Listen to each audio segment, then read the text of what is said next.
everything changed. So we went there to China to adopt my son Simon, who we have been told he is the first child adopted out of China to the U.S. who has Down syndrome.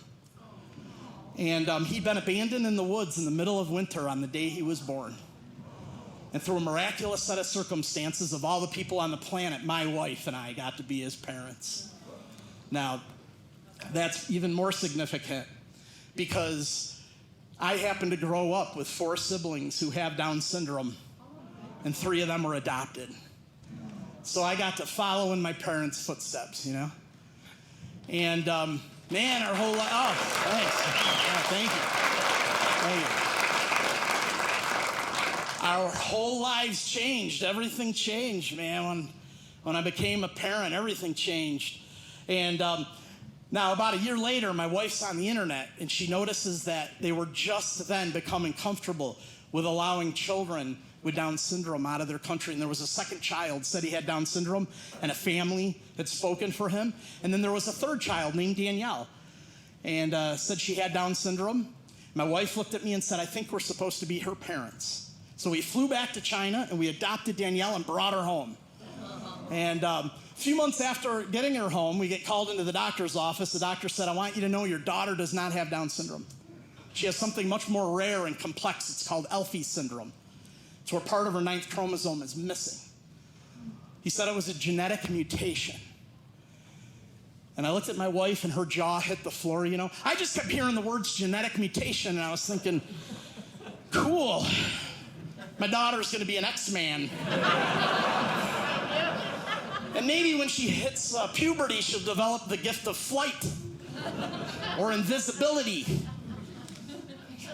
But I realized right then and there God's great sovereignty, because if they had known she did not have Down syndrome, but something much more rare and complex, they never would have let her out. So God gave her a false diagnosis to bring her home to her parents. That's right. Yeah. And everything changed. Everything. And about 2 years later, my wife's on the internet again. And I'd been praying that our computer would develop a virus. I'd been clicking on every suspicious email link we received. OMG, what did Justin Bieber do today? I don't know. I gotta find out. Nope, no virus. I might have won a bunch of money from a Filipino king. I've got to check it out. Come on, man. No virus. But my wife found out about this little boy in Ukraine named Shay, and Shay was about to turn 5, and Shay has spina bifida. And she found out that in a lot of these Eastern European countries, that when an orphan turns 4 or 5 years old, if they are not adopted from the orphanage, the government will come along and label them non-adoptable and then transfer them to an adult institution for the rest of their lives.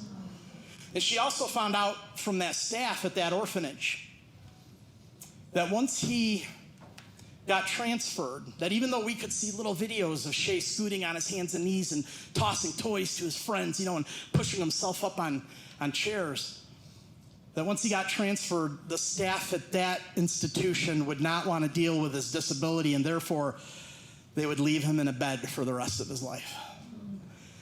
And my wife looked at me and said, I think we're supposed to be his parents. And I said, honey, how can we do this? We don't have the time. We don't have the money. I said, we don't have the space. We live in a very, very, very small house, ladies and gentlemen, very small. People say, hey, how many square feet is your house? I'll say, feet? That'd be nice. I said, honey, we don't have the time, we don't have the space, we don't have the money. I said, honey, I don't have the energy. Haven't you noticed I get winded watching the children put on their shoes to go outside and play? And this is what my wife said. My wife looked at me and she said, honey, I know all that, and all that is true, but all I know is God doesn't call the equipped. He equips the called. And I said, wow, honey, we've got to stop reading the Bible.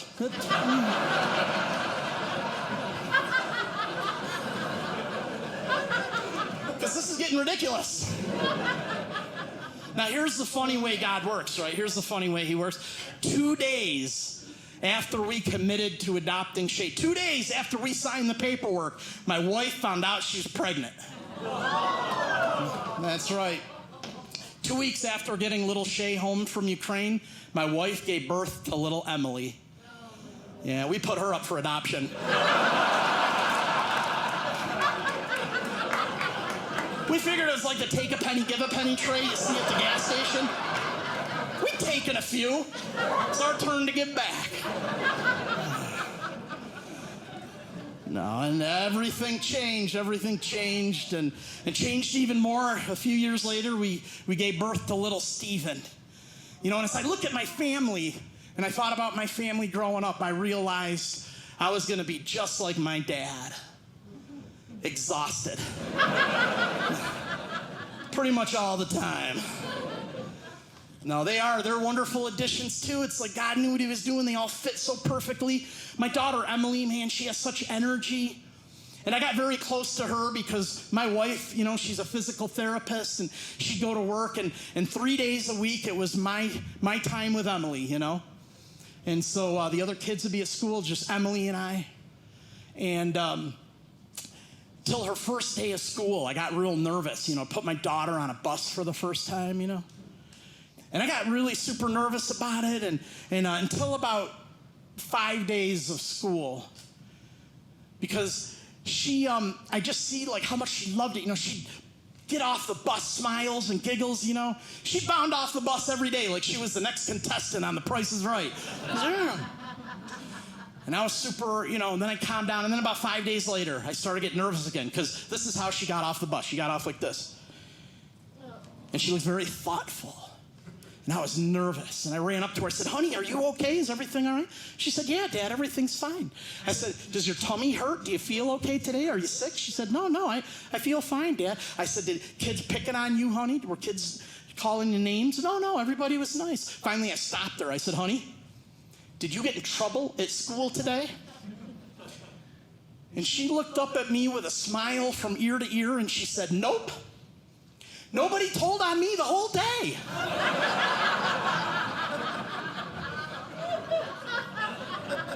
I said, what are you, Hillary Clinton, for crying out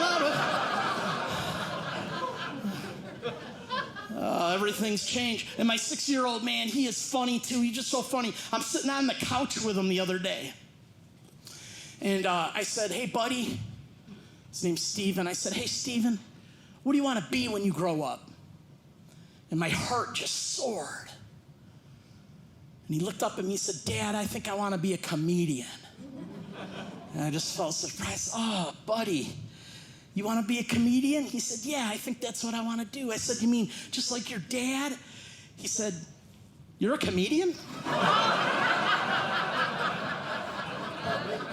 I said, buddy, what do you think I'm doing when I leave the house and go on trips? He said, I don't know what you're doing. Just so funny. Just so funny.